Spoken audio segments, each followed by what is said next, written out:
Hello, everybody. Just wanted to say a few words before we got started with this episode. First off, Han and I would like to apologize for A, not releasing an episode last Tuesday, and B, not giving you a heads up in the last episode that we weren't going to release an episode on Tuesday. That's on us. We just forgot. We were in Italy for a week on vacation, and so we didn't want to do any actual work, and that's why we didn't release an episode. But now that we're nice and relaxed and everything, we came up with a great idea for this episode based on said vacation. So sit back, relax, and now enjoy this very special episode of Okay, So Hear Me Out that we are titling Hannah and Aubrey's Guide to Being Italian.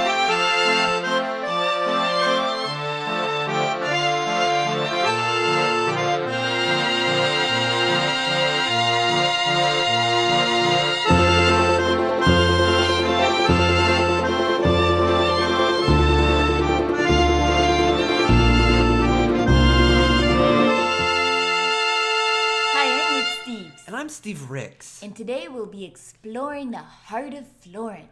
We'll be giving you all the tips to make sure that you have the most phenomenal adventure in Italy. We'll be talking about travel, communicating with the locals, food, art, and culture. Hop on this bike and we'll travel this cobbled road together. No, it's okay. Yeah, no, come on. Get on this bike. No, it's not a tandem. You can do it. Let me just scoot up here. Three on a bike is normal. Here in Italy, everyone rides 3 people per bike seat. And now we're cozy and we're off. And it's sweaty. Since we're on bikes, let's talk about airplanes. Airplanes are a great way to travel across the ocean. Certainly better than cars or trains. Or broomstick. Or squirrels. Or bubbles. Anyways, airplanes are great. To show you exactly what not to do on air travel, we're going to check in with our friend Hannah as she is on a plane going from DFW Airport to Rome, Italy. Alright, I have some real issues. I have some real beef with row 18 on flight 7124. That's not the actual flight number, but it's probably something like that. But row 18 is real. Row 18 consists of me and this girl and her boyfriend who somehow know the flight attendants and the whole flight crew really well, and it's really annoying because they keep coming over and talking to them and handing them free shit while I just have to pretend like I don't want free shit because I'm kind. Anyway, so that's happening on one side of me. Also, I'm on this edge seat at the very front where I don't have a seat in front of me, which is nice because I can stretch out my legs. But it's uncomfortable because there's a flight attendant way across the aisle, way away from me, and he keeps looking at me. It's like, I think it's not like sexually weird or anything. It's just awkward because we have to keep avoiding eye contact.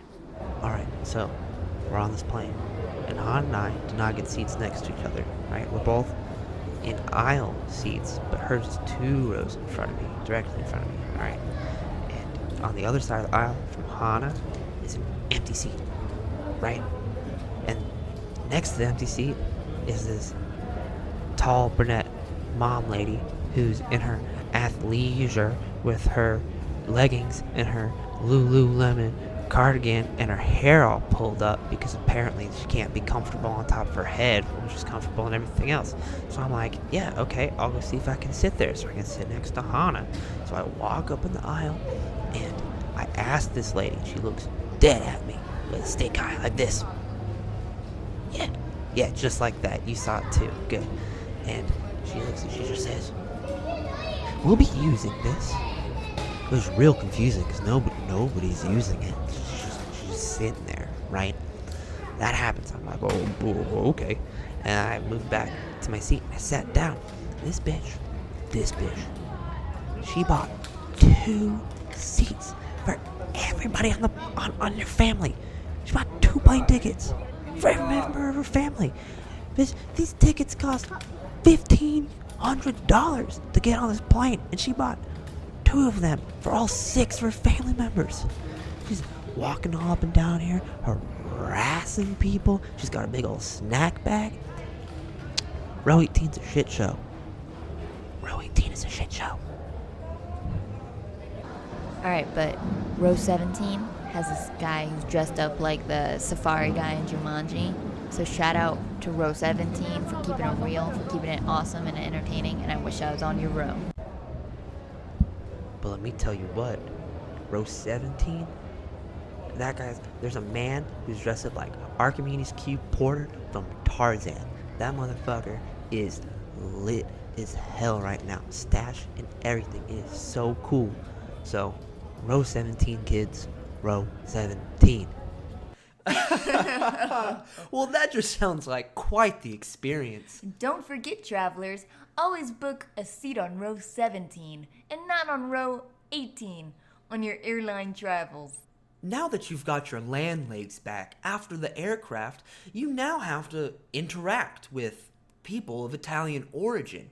In this section, we'll give you a few tips on how to communicate with the locals. Let's check in with our field agents, Hannah and Aubrey, to watch them master the first tip. Master the language. Bonjour. No. ¿Cómo se dice? Shit. Oh, I think I just speak English. Okay, so what? Oh, I'm sorry. Non parlo inglese.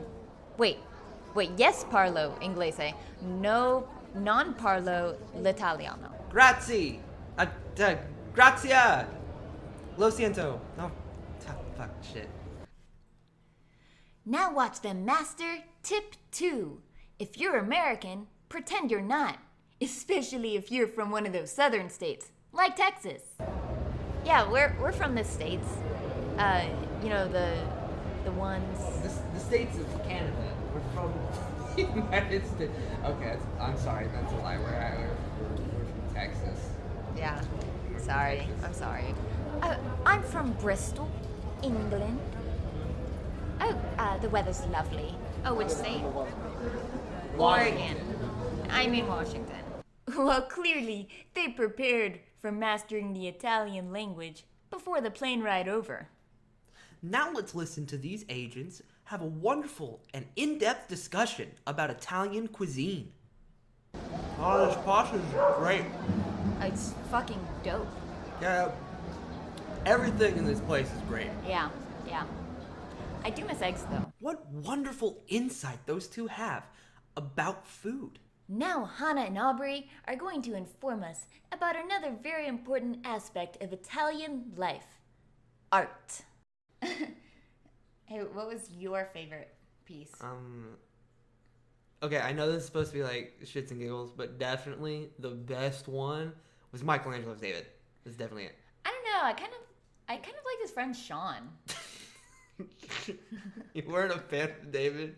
You preferred I think his friend Sean. He was further down the corridor. You know, he's. You know, okay, Kinda so one of my actual favorite pieces of artwork. You know, everybody talks about the David. I just talk about the David. Everybody talks about the David, but nobody talks about the Goliath. It's in the same building, and it's like 17 times larger than David is. You actually in the building, all it is just the foot. All you can see is the foot. Yeah. All right, so the art in a lot of these Italian museums, it's basically the evolution of Madonna and Child. I would kind of like the next installment of this to be like a picture of my mom like holding the phone on her shoulder and like, you know, an adult beverage in one hand and holding me upside down and like wearing a dirty clothes. That's kind of like where I want these exhibits to go from here. Yeah, you know, when you said that there's going to be a lot of paintings of the Madonna, I wasn't expecting the Virgin Mary. I'm not Catholic. I had no idea. I was very confused. I thought she was a big pop idol. And Britney, like it's pop icons is what is in these museums. Yeah. There is an incredible lack of Andy Warhols and other modern painters and things. Of course. These are all ancients and beautifuls.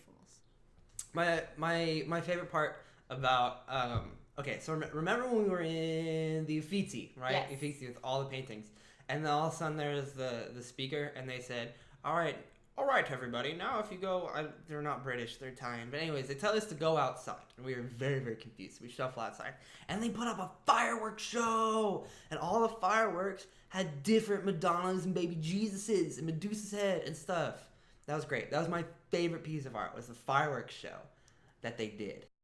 Okay, so we're talking about all this art, but I think there are a few things that we can make better overall. First off, every art museum needs to have a finger painting class where you get to pretend to be an artist and paint all of those things. Yeah, and along those lines, there needs to be the children's section so that I can touch the fucking art, because I'm getting real impatient, and I think I almost touched it a few times, and that would have been real bad. I don't understand why getting rid of the children would... Do you want to be in the children's section? Is that what you're asking? Yes, I want to be in the children's section so I can touch the art. Yeah, they definitely don't... The last people they want touching the art is children. All right, okay, so hear me out. They have an exact replica of David, like they 3D print that shit, so it's perfect. I know that probably wouldn't... It's fine. They 3D print it. No. But You they did see there was an exhibit about the world's largest 3D printer that was yeah. right next to Michelangelo's David. Yeah, how do we know he's not 3D printed? Anyway, I need a David that I can just crawl on and touch the veins in his hands and the creases in his neck. I need this. I need to do this.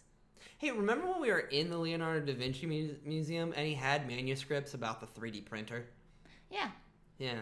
In the You think Michelangelo stole those in order to print the David? yeah. Probably. They all lived at the same time. Yeah. Yeah. They all lived together. They're in the sewers they were of roommates. Florence. Yeah, in the sewers. In the with sewers pizza. of Florence with pizza and their Duh. rat sensei. And they learned how to paint and make sculptures. So hear me out. Leonardo da Vinci, not DiCaprio, made that mistake in the museum, unfortunately. Leonardo of the Da Vinci was like basically playing, okay, so hear me out, on his own in his time. Hold on real fast. Leonardo of Da Vinci. Of the Da Vinci. Da means of. He's Leonardo of Vinci. It's not Leonardo of Vinci. Okay, I was trying to be ridiculous, so that's okay. We can let that one pass. But I would the like Da Vinci. of the Da Vinci, the Da Vinci, Leonardo. The, so he needs to be Uffizi, the Academia, the Vinci. Anyway, he needs to be on our show because I think he would have done a swell job. But he would have outdone us all. We would have been like, hey, so what if we put like cats in a costume? And he would have been like, oh, how about this machine where we actually do something useful with our lives? But it would have been a good time. How else would you fix museum? Okay, I think the museums should have like Whole Foods taste tester sections in every room. That way, I don't stay in one room for too long because I got the nibbles. So I stay in room 7 and I get a little piece of fresh Parmesan cheese with a toothpick, and I'm like, man, this is fucking good. And I can walk around room 7 with a more satisfied palate. Ooh, and the cheese or whatever the food it is, it matches whatever is going on in the room. So if it's like really old art, you got really old cheese. Which is every room in Italian art museums. Well, then also, if it's cheese. if it's people eating grapes on sofas, they got you some grapes and some sofas. You can experience the art in a more like 3-dimensional way. In front of every piece of art needs to be props that are necessary for you to recreate the art itself. Yeah. So there should be costumes, and there should be furniture, and there should be those little things like you do in camera booths, and you can pretend to be the art in front of every single painting. Yeah. And or another section of the museum. Every museum needs this, another wing, where it's just dogs recreating the paintings, and they're dressed up. So, we are back at dogs, ladies and gentlemen. Once again, we have brought dogs back into our podcast to make something better. it's good. Don't it fight is. it. Now I'm letting it happen. If I wanted to stop you, I would have. Oh, click Hogwarts take all the paintings, make them move like Hogwarts. Every single one of them. I want the birth of Venus. I want that lady to just be able to walk off. She's clearly embarrassed. You ever seen the birth of Venus? She's covering her no square. She's very embarrassed about the fact that you can see everything about her. She needs to leave. Let her move. Let her walk off screen. Let her go to another painting with more. Off the clam. Off the clam. Get that lady off the clam. Hey, she doesn't deserve to be there. So also, we're gonna make a saying now. Can I turn this into a saying? Like, I want to get off the clam. That's like out of the spotlight. Get off the clam. Can I please just get off the clam and put on some clothes? Why are you harassing me? Let me get off this clam. Yeah. This clam was nice when the attention was positive, but now that you've got this negative energy, I need to get off this clam. Off the clam. Let's get Susan off the clam. That pervert is eyeing me weird. I need you to get me off this clam. After a long day of teaching, I just want to get off the clam. That also sounds like a drug. Which it could be. That could be the next evolution, but we're not going to get there yet. I'm getting so why are you in rehab? Oh, I have heroin. Oh yeah, well, I was addicted to the clam. And you were on the clam? It makes me stutter and say wrong things. I was on the clam. Now I'm off the clam. I'm 5 days sober off the clam. No more clam for me. Oh, good for you. Yeah. I won't offer you any clam. Then. Also clearly sounds like an STD because of the clap. Yeah, so. And clams are like vaginas. I am right now in the academia walking around, and there are a lot of people looking at me because the microphone that I'm using right now looks like a giant dildo, and yeah, everybody is staring at me, including Michelangelo's David. Nope, he's eyeing the microphone. No, he's eyeing the dildo microphone.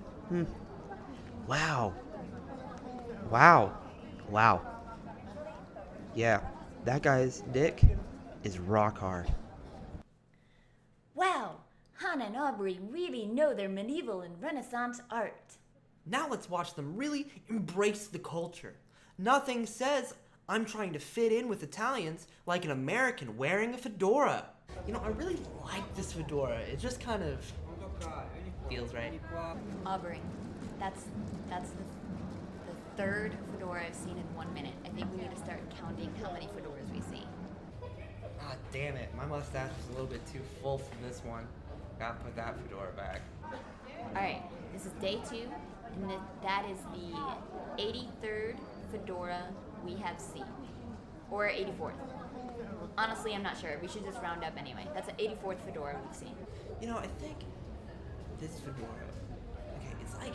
Alright, it's like a wizard wand. The fedora chooses the man. I'm just gonna... Hold on, let me feel out. Yes. It's this one. This is day 3 in our voyage of discovery. Or something. The discovery of how many fedoras there are in Italy. And we are up to 146 if I round up. There was a .2 in there. It was maybe a fedora. We weren't sure. Vague fedora. I don't know. I think this fedora would go better with my jorts and flip-flops. Alright, it's day 6. Our fedora expeditions are coming to a close. And we are up to 437, including that guy on our flight. 437 fedoras! I have way more in my closet. And that's just for winter. Speaking of our wonderful field agents, Hannah and Aubrey have just walked into the studio right now. Let's see if we can get some insight. Hi, Hannah. Hi, but actually, since I found this fedora that fits really well, I need you to call me by my new name, Fedora Francesca. Yeah, and this fedora has really allowed me to find myself. So you're gonna have to call me Fedora Francis now. Oh, excellent. Our guests arrived just in time to teach us the best lesson about traveling to Italy. How not to act when you're back in America.